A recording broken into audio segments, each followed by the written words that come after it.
কুষ্টিয়ার কুমারখালী উপজেলায় কয়া, শিলাইদহ, মাঝগ্রাম, কল্যাণপুর ও আশেপাশের পদ্মা নদী থেকে প্রতিদিন লাখ লাখ টাকার মোটা বালু উত্তোলনের অভিযোগ উঠেছে একটি প্রভাবশালী চক্রের বিরুদ্ধে। অবৈধ বালু তোলা একদিকে হুমকির মুখে পড়েছে পরিবেশ, অন্যদিকে সরকারের রাজস্ব হারাচ্ছে কোটি টাকারও বেশি। সরেজমিনে গিয়ে দেখা যায় শিলাইদহ ইউনিয়নের কল্যাণপুর ও মাঝগ্রাম এলাকায় ড্রেজার মেশিন দিয়ে পদ্মা নদীর তলদেশ থেকে বালু তুলে বোলগেট ভর্তি করছেন কয়েকজন শ্রমিক। খবর পেয়ে সেখানে অভিযান চালায় প্রশাসন। অভিযানে আটক করা হয় ৬ জন শ্রমিককে।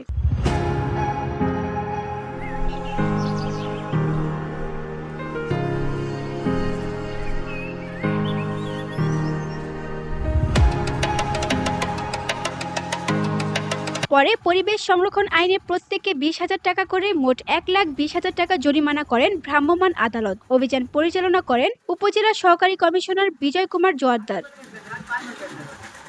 স্থানীয়দের দাবি, প্রতি ফিট বালু মান ও আকার ভেদে বিক্রি হচ্ছে ৩০ থেকে ৪০ টাকায়। গেল ৩-৪ মাস ধরে পদ্মার তলদেশ থেকে চলছে এই অবৈধ উত্তোলন।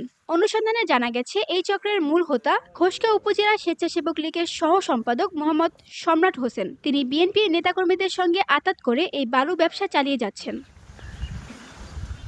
উপজেলা সহকারী কমিশনার বিজয় কুমার জোয়ারদার বলেন, জনস্বার্থে অভিযান অব্যাহত থাকবে।